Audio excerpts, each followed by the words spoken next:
So good afternoon, sir. I am here to report reporting about establish ship's position by setting up parameters. In this lesson, now in this reporting, I have two uh, parameters to do in setting up in ship's navigation. First is the cross bearing. Cross bearing is number one, relative bearing as with Perio's or radar in ship's head by display. Number two is compass using the magnetic compass. And gyro is repeater to be used by getting ship's position. Now, in any case, the bearing must be converted into true laying it off on the chart. Now, each position line LOP should be identified by a single arrow at the end of the line away from the object observed. When position lines intercept or nearly at a point, that point should be encircled at the time of the fix noted alongside on the chart. So means in crossing bearings, dapat ibutang ang mga uh, position is sa kilid sa chart and down. Next is range of 2 or more points. This is preferred method by when fixing the position by radar observation. Ranges taken from the radar are generally more accurate than radar bearings. Avoiding the steps necessary to convert relative or compass bearing to true also reduce the chance of error. Now, the difference between ranges of 2 or more points and the compass bearing is establish the ship's position by the setting up parameters. Obtaining the ship's position when a ship is proceeding inside of a coastline, her navigator will normally never be in doubt of her exact position, for the largest scale chart of the area gives him the exact position of all landmarks, lighthouses, ship lights, buoys, etc. By taking compass bearing of suitable objects on the shore and transferring these bearings on the chart, the point of intersection of a bearings called a fix give the ship's position. Since all courses and bearing laid down on the chart are true, the bearings taken with the compass must be corrected before being drawn on the chart by the application that variation and deviation in the case of a magnetic compass, and of any gyro error in the case of a gyroscopic compass. Other methods of fixing a ship's position when inside of a land are by sextant angles. If the height above sea level of an object on land, such as lighthouse or church tower, is known, a vertical sextant angle by means of simple mathematics will give the distance between the observer and the object, and when combined with a compass bearing will provide a position on the chart by bearing and distance. The most common device for obtaining bearings is the bearing of azimuth circle. To observe a bearing, an observer looks through the pip vane towards the object to be shot. Modern aids to navigation makes the task of the coastal navigator even easier. Radar is a means of providing a navigator with vital information in darkness or in fog, enabling him to see the land in many cases, providing him with accurate bearing and distance landmark which are marked on his chart. Hyperbolic navigation, such as Decca Navigator system, is another means of accurate fixing, using the principles of phase comparison to continuous wave radius signals. A wise navigator, unless he has no alternative, does not use buoys as mark to fix his ship's position. Buoys can drag their moorings and thus to be out of position, and being unmanned can give no warning and any error. To solve the uncertainty of a ship's IAS position, a more scientific and accurate position can be obtained. The navigational parameters such as distance between vessels through bearing DCPA and TCPA can be calculated using the ship position. The concept of a ship position correction coefficient was proposed and a CCRP-based ship navigation parameters correction model was established. The model is applicable to the illustrate by the risk of the ship's collision. The research result reveals that the model can improve the scientific and accuracy of the above four navigational parameters on the base of solving uncertainty of a ship's position and resulting lays scientific accurate foundation for maritime authorities to monitor the traffic in the sea area. Good day, sir. I'm Cadet Anton McClendon. I'm the member of Group 4. Establish the ship's position by alternative means. Plot the position by visual bearing of two objects. Take the bearing of both the objects simultaneously. Now draw the bearing of these objects on the chart. The point where these two bearing position line intersects will be the ship's position. Setting up parameters. The best practice for handling safety setting on XDIS will include safety contour, safety depth, shallow contour, and deep water contour. Differentiating the safety setting on XDIS. Shallow contour 9 meters. So in this part we will set the safety settings on XDIS. Shallow contour 9 meters. Safety depth 14 meters. Safety contour 15 meters. Deep contour 50 meters. That's all, sir. Thank you. I am Cadet Clark M. Chuganko, and I am here to report about the electronic charts. So, electronic charts are the new generation of navigational charts, with paper charts being relegated to the background. However, this doesn't hold true in all cases. There are many areas of the world yet to be covered by vector charts, and thus required raster chart to be used. In such situation, an appropriate portfolio up-to-date paper chart should be carried as a backup arrangement. ENCs automate the process of integrating real-time positions with the chart display and enable to continuously monitor the position and safety of the vessel. It gives the navigator a complete picture of the instantaneous situation of the vessel and all charted dangers to navigation. To use XDIS effectively, it is also important for the navigating officer to know how to order the charts for the intended voyage and about means and methods available to keep them updated. The advantage of electronic chart to paper charts. So, the method of the procurement of electronic charts is different when compared to paper charts. Unlike paper charts, which are only purchased once until a new edition is published or a chart is cancelled, electronic charts are purchased through a license system called permits. Permits are used to control the permission to choose a chart. They prevent unofficial copying and distribution. In the earlier days, paper charts had to be ordered and corrected to the latest week prior commencement of a voyage. With induction of electronic charts, this process is much easier and faster. The chart cells for the forthcoming voyage can be activated almost immediately by purchasing the license to activate them, usually by sending them an email to the chart provider. And once the base DVDs are received, charts can be updated in a very short period of time. So, ENCs are issued by or on behalf of a National Hydrographic Authority and comply with specification of the International Hydrographic Organization or the IHO. To use the ENC ships has to contact an official ENC distributor. This article highlights the chart or chart permit procuring procedure through chart distributor and methods for chart correction and updating for Forono XDIS.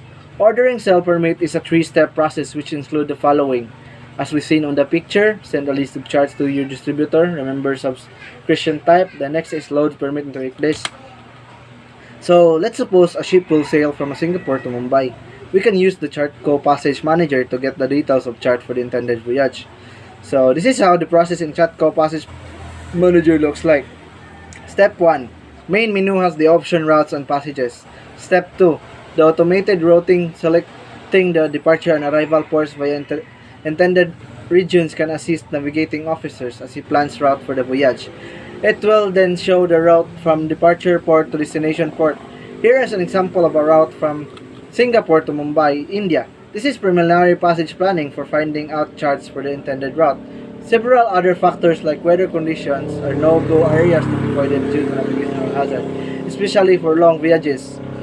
This is a short route and hence use Ramline courses as default. However, for long ocean voyages from Yokohama, Japan to Mexico, the route also known as shows GC track options. So this is the Ramline route from Singapore to Mumbai. Then this is the GC track options route showing from Yokohama to Mexico. So next, the right hand column under the ANC or AVCS displays all charts and user can select the chart as required from each category. There are 6 different categories of ENCs as follows: Overview, General, Coastal, Approach, Harbor, Berthing. So the charts can be selected by clicking on the chart area in the map. Then select chart will have yellow lines that will display cell name. So as we can see, there is the yellow line, and then if we click them, we will see the chart area in the map. As mentioned earlier, it is also important to take weather conditions into account while selecting charts. The route from ECDIS can be imported and analyzed using Met Manager, which is a weather monitoring software map. Also, during passage planning, the waypoints can be adjusted accordingly. In an example of Met Manager is shown below. So, as we've seen in the video, it is an example of a Met Manager. Next, step 3. Once all the required charts are selected, we need to send a request to the chart distributor. This is done by selecting the option Add Selected Products to Basket at the right-hand bottom corner. A shopping basket icon at the bottom indicates that there are items with a basket. So that is shown in the picture below. So next, once that done, another option of Create Order will pop up at the bottom. Order address information window pops up where order information has to be filled for name and email address. Once the order is created successfully, an order output summary is generated where the order files need to be sent to the nominated chart agent. It also prompts you to print the order for reference. On clicking yes, it generates the PDF order for your records. The orders are then sent to an output folder. You can keep them open folder and attach the order files to an email and finally send to nominated Admiralty chart agent. So that is shown in the picture, and that's all for my report. Thank you. Good day, sir. I am Cadet Okab. So next is importing the permits. To load the permits, do the following. Step 1. Choose chart permits from the chart menu. Step 2. Click the load file button. The load file button is used to initiate the ENC permit installation to the ECDIS. When selected, the permit load window will be displayed. In this window, the user will have to identify the source, folder or external drive where the ENC permits are stored. Step 3. Choose the correct drive from the Look in List box. Drive E for USB memory device or A for floppy disk. Step 4. Permits are available in 2 formats, one in PMT format and the other in text format. The user must highlight the permit text file and then click open to install the ENC permits. After importing the cell permit successfully, the ENCs of the desired voyage will be available in the ECDIS. A backup of the permits can also be created by using the backup button in the selected drive. The format is always PMT. The officer in charge must note that the expiry date of permit controls the loading of base charts and their updates to the ECDIS. If a permit has expired, it's not possible to load a chart or its update was issued after the expiration date of the permit.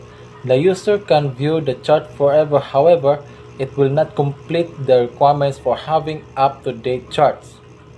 A graphical coverage of all the charts loaded in the hard disk can be viewed in the chart catalog. The catalog can be viewed from the chart menu.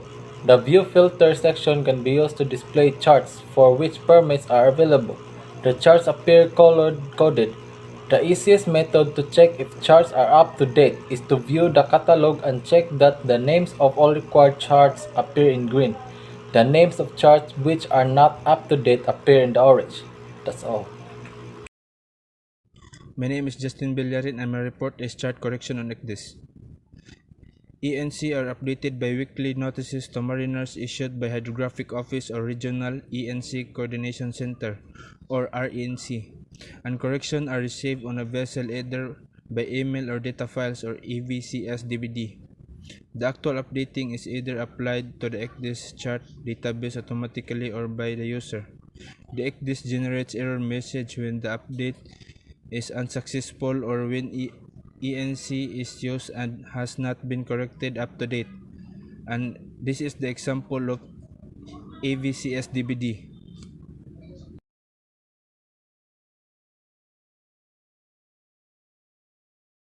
Officers must be fully aware of how to update and maintain the onboard ECDIS. It must not be left for the designated navigating officer to have sole knowledge on the updating procedures and process. Updating principles should be covered under ECDIS generic training, but more importantly also under the type specific training, as different ECDIS models vary in their updating process. Upon receipt of the ECDIS update, the navigating officer must ensure that the corrections are applied to all ECDIS units fitted on board and verified by the master. On ship fitted with two ECDIS, both ECDIS should not be kept synchronized with each other. Master and crew and should be kept independently.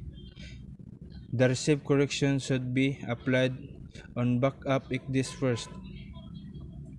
After an interval of 8 hours and confirmance that the corrections are correctly showing on backup ECDIS, the correction is to be applied on the main ECDIS.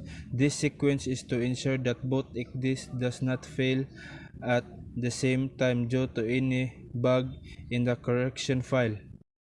Updates to ENCs are sequential, and the sequence is unique to each ENC. During the updating process, ECDIS always check that all updates in the sequence have been applied. If an update is missing, then the ECDIS will indicate this is not possible to load later updates until the missing update is applied. The chart system operations manual will provide instruction on how to carry out this task. This is the example of last update received. The ECDIS maintains a list of updates applied and the date of application. This list can be used to check the update status of the ENCs loaded. Port State Control Officers may use the ECDIS listing to ensure that ENCs are being kept up to date. In accordance with SOLAS Chapter 5 Regulation 27.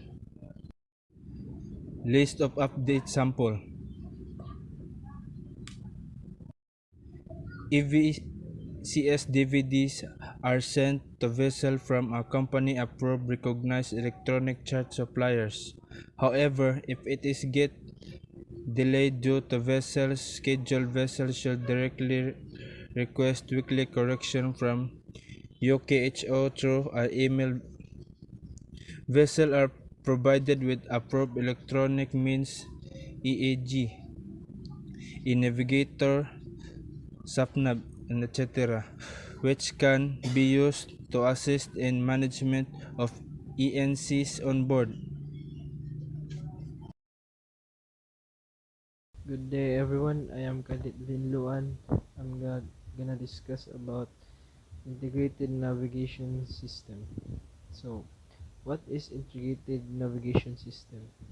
A system in which the information from two or more navigation aids is combined in a symbiotic manner to provide an output that is superior to any one of the component aids. Next is, what is the most vital aspects of integrated navigation system philosophy? Alert management is one of the most vital aspects of the INS philosophy. Every an alert is an abnormal condition, is classified by INS according to relative urgency as an alarm, a warning, or a caution. Third, what is the difference between INS and IBS? The difference between INS and IBS is INS is a combination of navigational data and systems interconnected to enhance safe navigation of the vessel, while IBS interconnects various other systems along with the INS to increase overall management efficiency. Lastly, what is an integrated bridge? An integrated bridge system, or IBS, is defined as a combination of systems which are interconnected in order to allow centralized access to sensor information or command control from workstation, with the aim of increasing safe and efficient ships management by suitably qualified personnel. That's all. Thank you. Sir, I am Cadet Stephen Betusio and I'm going to tackle about integrated navigation. So, integrated navigation is included in Inton Premium Audio with navigation and app suite, and it allows you to use voice activated software on your touchscreen to search for directions, enter points of interest, find local businesses, and more. So, integrated navigation system in which the information from two or more navigation aids is combined in a symbolic manner to provide an output that is superior to any one of the component aids. So, an integrated bridge system, or IBS, is defined as a combination of systems which are interconnected in order to allow centralized access to sensor information or command control from workstations. So, with the aim of increasing safe and efficient ships management by suitably qualified personnel. So, that's all, sir. Thank you. So, good morning everyone. I am Cadet Yurag. So, we're going to talk about the Integrated Navigation System, or INS. So, for marine industry, ensuring the safe operation of a vessel is an ongoing process. This is also the main reason when a customer has taken steps to consolidate confirmation from previously independent systems, for example, the radar, ECDIS, navigation, and coning systems into an Integrated Navigation System, or INS. So system requirements. So high performance computer for marine device connectivity and high volume data processing is a coning ICDIS and radar systems. Next is meet the IEC 61174-215 standards for ICDIS applications. Separate cables and network components on redundant networks, independent networks, and protection from network overload. So next is robust product design that provides reliable operation in harsh marine environments. So that's all. Thank you.